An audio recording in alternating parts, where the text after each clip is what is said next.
It's your boy, the girl, the one and only Ai Pai, coming at ya with another analysis reaction kind of doohickey mabob video. Um, so today, this time, we're looking at the big Stadia Connect, which Google came out with to kind of talk about a little bit more their upcoming Stadia online game streaming service thing, which, well, we learned a lot of information about it, but there's still a lot of questions left answered. So we'll step through the video they put out and kind of catch up on some of the finer points, and then probably follow up with like thoughts and other things with there's an entire page they put out with more information, so we'll go through some of that too. So with all that out of the way, let's go ahead and get this on the road. So we cut right to the start of the video. Hi, I'm Phil. Thanks Most of this encompasses Mr. Phil Harrison here talking about a whole bunch of stuff. News, events, new titles, bonus features, and more. We'll be posting these Stadia Connect videos from time to time to bring you the latest from Google straight to all of you, the players. We've got a bunch of exciting news to share with you today, so let's get started. And he talks about how they talked about the Stadia Connect that they revealed months ago. I forget exactly when it was, but anyhow, this time we do happen to get a lot more. They actually show off a whole bunch more games this time. The games. Games. Today we're unveiling Exactly. the very first wave of games coming to the platform at launch. We're working with hundreds of leading publishers and developers around the world to I'm gonna stop right here. So they've talked about them last time. They showed a very similar screen about all of the developers that are working with them, and get to see a lot more of the games that they've been. There's a lot of ports. There's like one or two originals that they showed. To Stadia. We've lined up an incredible selection of games spanning nearly every genre, Including one new announcement I think pops up shortly after this. Action and racing titles, and we're just getting started. This worldwide exclusive Unveiled comes straight from our friends at Larian Studios. Larian Studios, for those that aren't familiar, they're made up from a lot of people that did work on some old school RPGs.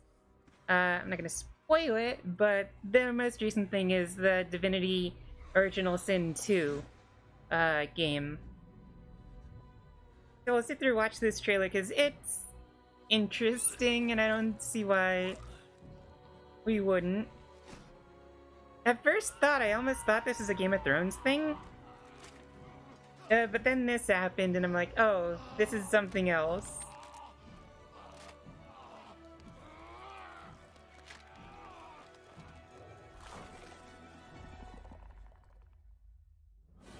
And the first new reveal that we get here, and it looks pretty cool. I mean, it's cinematic, so there's not much we could say. I guess we'll see it before the title comes out. Baldur's Gate 3, which is a pretty hype moment, I think. I see Baldur's Gate 3, there it is.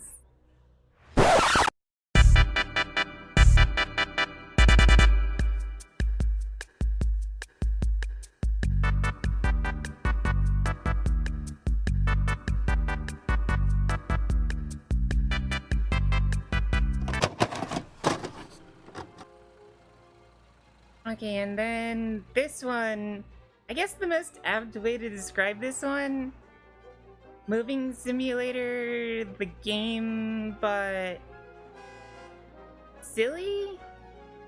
I don't know, it looks cute, but it also kinda looks like something you'd find on like a cell phone or something. So I wasn't necessarily all that. Yeah, Get Packed, that's the name of it. I don't know, it looks like it could be interesting around with some friends, but you know.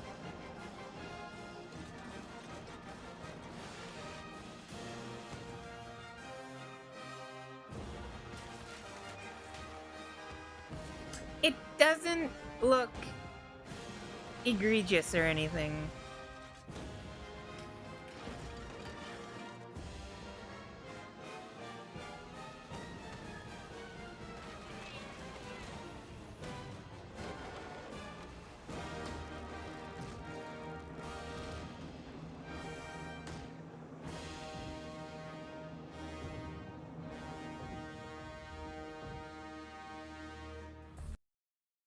They also showed off footage of The Division 2, another Ubisoft game. So it's not surprising to see that they're going to have a port of this on Stadia. It reviewed well. Ubisoft's already said they're going to go in hard on Stadia, and seeing this is just kind of expected. I've heard good things about it, so having another way to play it isn't a bad thing, most definitely. The more surprising thing, though, is they showed off Destiny 2, which, I mean, I know that Bungie has the rights to the entire Destiny franchise now, but it was hard to. It's uncertain whether, like, how much Activision still has a stake in what exists of Destiny 2 and whatnot.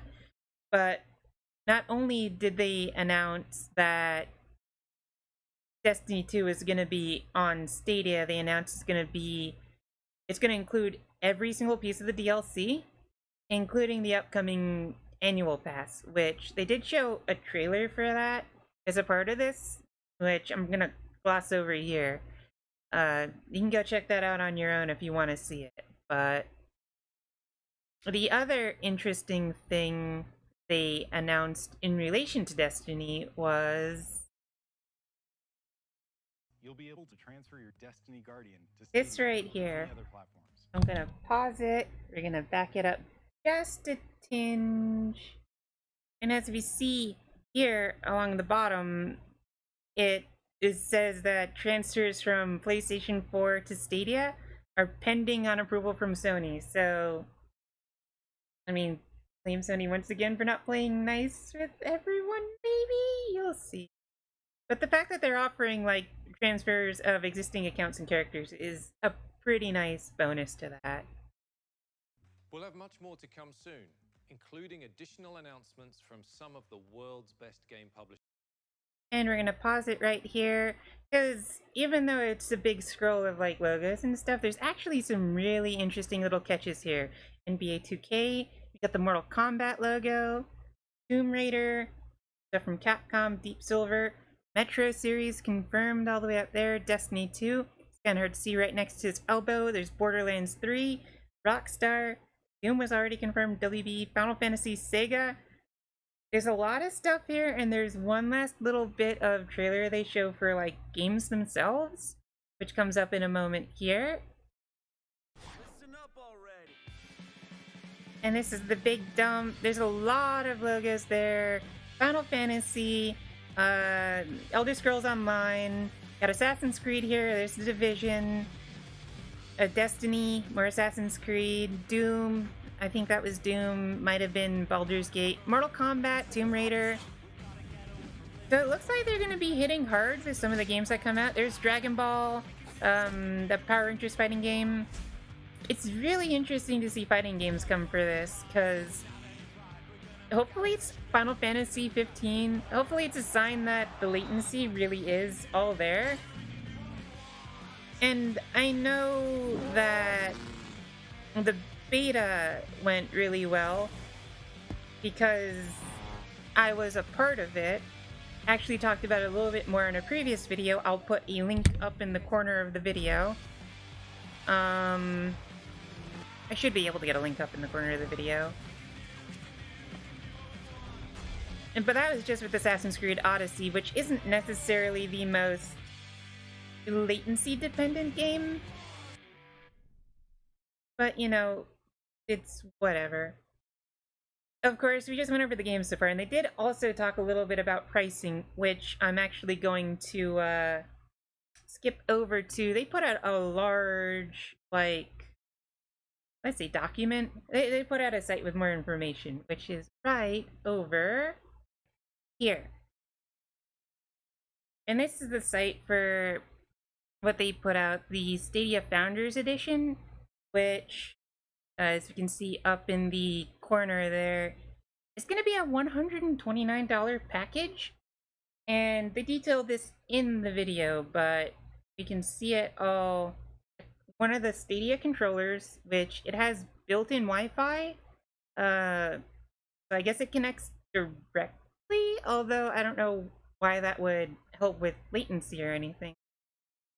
And it comes in an exclusive color, apparently. They call it Midnight Blue, I think. It's a nice looking color, but like Stadia is supposed to work with any controller you could bring in. So I'm not sure entirely what the purpose of the controller is if you already happen to have one. Is there going to be like any kind of a tangible benefit to using the controller? Like, will latency be better? But that's not something they answered yet, so it's hard to make a judgment call about that. It also comes with one of the latest versions of the Chromecast, which is, I mean, that's like a $40 unit right there, so that's not necessarily the worst thing. Like here, it says start playing with Stadia with Founders Edition. Stadia begins with Founders Edition. Get access to Stadia at launch, 3 free months of Stadia Pro for yourself with 3 months of Stadia Pro to give away to a friend with a buddy pass. Founders Edition also includes the exclusive Night Blue, so it wasn't Midnight, it was Night Blue. Night Blue Stadia controller, a Google Chromecast Ultra for streaming to your TV, and a Founders Stadia name, all for $129. And it says it'll ship out in November of this year. It's all for pre-order right now, which means, like, inherently I'm against it, but you know, I mean, to each their own. At least with this, you're getting some hardware out of it. Well, that's not the only thing that comes with it, because if you scroll down, in addition to that, you also get the Destiny 2 collection with this pre-order. So I think altogether, and when it says the collection, that includes every single piece of the DLC in addition to the base game for it, including the upcoming pass for it. So that's the upcoming annual pass for the upcoming year.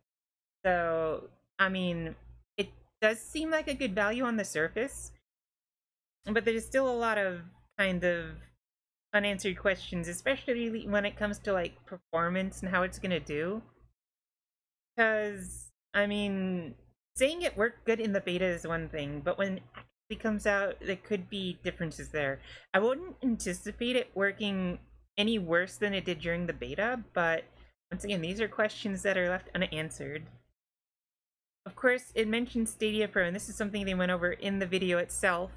We have a bit of a breakdown here. So they're showing off, what is it? Two versions of Stadia service, it looks like. Stadia Pro is the one they primarily talked about during the little demonstration they did. We got Stadia Pro, which you get 3 months as part of the Founders Edition. It's a $10 a month US. I think it's about, I want to say like $12 Canadian. I'm not 100% certain on the conversion rate on that. Yeah, it says here 3 months included in the Founders Edition, but that allows you to get the full resolution 4K at 60 FPS. You can have surround sound support. And here's where it gets a little, let's say a little shaky, where I start to have my concerns. So it says buy games whenever you want. Yes. Additional free games released regularly. Yes. Starting with Destiny 2 the collection. And then Stadia Pro exclusive discounts on select games. Yes. So right now, what this is telling me is that Stadia is going to come out and be just another storefront to start with blocked off like you're limited to the ecosystem. Although this ecosystem could be on any fucking piece of technology that can run a Chrome browser. Cell phones starting with the Pixel series and then moving on to other brands in the future. And this is what's going to be available this year. The Stadia Pro only. Stadia Base, which is the free version, says coming next year. Resolutions up to 1080p at 60 FPS. Only sound in stereo. And it has, once again, buy games whenever you want, but no free games and no Stadia Pro exclusive discount. So if it's like a buy game with a subscription on top of it, those subscription-based deals and the free games they give you, like if it's only like one a month, maybe depending on the game, you would think maybe like, are the games going to be rotating in? Are the games going to be rotating out? Is it going to be just like one a month and then it's just free as long as you had the service during that month? It's hard to say what they're going to do because they haven't talked about it. They're still leaving questions unanswered with that. They say anything else here about it? Oh, and then they say you can give it to a friend. You can gift the subscription to people if you want. That's all that really is. And of course, talking about streaming itself, they did put out some kind of like guidelines for recommendations for like what kind of service you'll get over time. Since this does require an active internet connection and you're not actually downloading any of the games that you're playing on this, they're all coming off of the cloud. They do say 60 FPS, 4K with HDR and surround sound. Although I'm wondering, like, if you're just playing it through Chrome, how much will you get out of like these specs? Especially if you're like someone that only has like a 1080p screen, or like maybe you have the 4K monitor but you don't have the surround sound component for it. I wonder how that's gonna necessarily work out. But they do say here the guidelines for like what kind of connection speeds you're looking towards. And for the high end, the 4K and everything, they're saying about 35 megabytes per second. Megabits? Which isn't, it's not as ridiculous as I thought they might be going, or as most people thought they might be going for. I was able to do 1080p with my roughly, it was about 18. It was about there. And that's what I did when I was, doing my Assassin's Creed Odyssey playthrough, which used the beta version at the time. Although they're saying you can have as low as 10 megabytes per second, still get HD, although it's 720, still be at 60 FPS and stereo. I mean, it's not, these aren't terrible numbers, and these seem like very reachable for, let's say, a majority of people. I know there are spots here and there where, like, particularly in parts of like rural central United States, where like 10 megabytes might be pushing it on the high end, but it doesn't seem, it seems like a good starting point, at least so far. And of course it has a little thing here where you can go and you can test your connection. It'll give you a recommendation, good or not. That's really about it, though. There's still a ton of questions lingering, and I know they said they would talk more about it going on in the future, but like after this, I mean, it's a good start, I think. They definitely need to talk more about this. So the thing I'm wondering about is now, like, what are they going to be the cost of the games normally, like in the free version? What are the costs of the games going to be in the subscription version? So, like, what are the discounts going to be? There's still a lot about pricing that we need to learn about. Is there going to be, like, an option to, if you really wanted to download locally, or, like... So, the thing with Ubisoft and Assassin's Creed, everyone that participated in the beta did end up getting a digital copy on the Ubisoft thing, Uplay. And, it did have the ability to transfer the save games from the beta into Uplay, so saves were intact. And is there going to be like crossplay, cross-buy? Are those going to be supported? Will you be able to download locally for times where the internet does go out?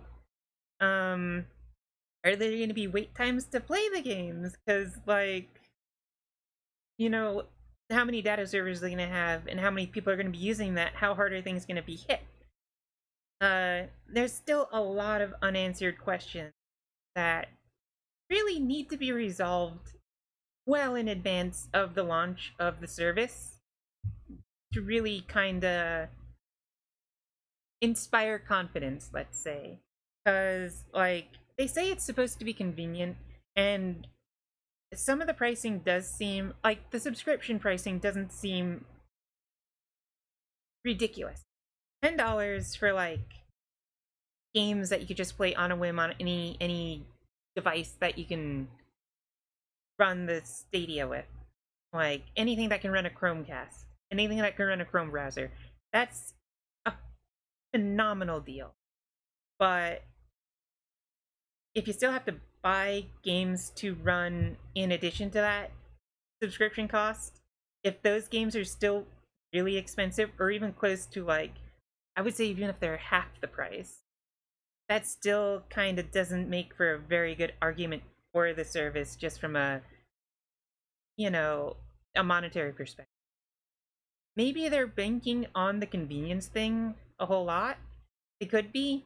And, like, load times are also going to be kind of an issue because I will say the load times in the beta version of the streaming Assassin's Creed Odyssey, the load times were better than the version that I run locally after they gave me the copy on Uplay, but they weren't that drastically faster that I think it's a convenience argument in that case.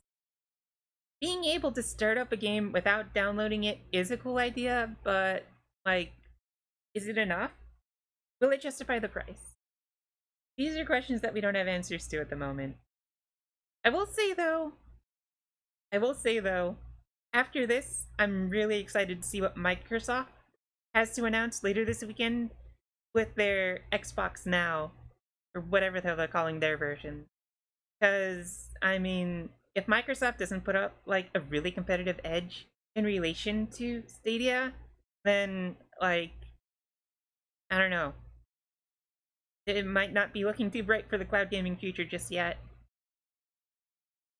But hey, that's just my thoughts. What do you think? Are you still just abhorrently against cloud gaming? Do you want to have all your games in physical? Does it look cool to you? Do you like the offerings that they're showing so far? What questions do you have left that you want answered? Go ahead and in the comments below, let me know. Once again, this is an open discussion. Go ahead, talk amongst yourselves, talk with me. I'll try and answer comments here and there as we go. And I should be doing, if not a pre-recorded video like this for the upcoming E3 conferences, because those are this weekend. I might be doing a live, if not like watching it live, watching the pre-recorded thing live on Twitch. We'll see what happens, but you can always like, follow, subscribe, both here and on Twitch, and you'll be able to find out when I go live in either situations when a new video goes up. And you can also follow me on Twitter at Ai Pai 11. Links will be in the description below if you want. Until then, you all have a good rest of the day. Stay cool, stay chill, and yeah, keep your eyes open and your ears peeled. Don't pre-order. Pre-ordering's a bad service, so don't pre-order. Later!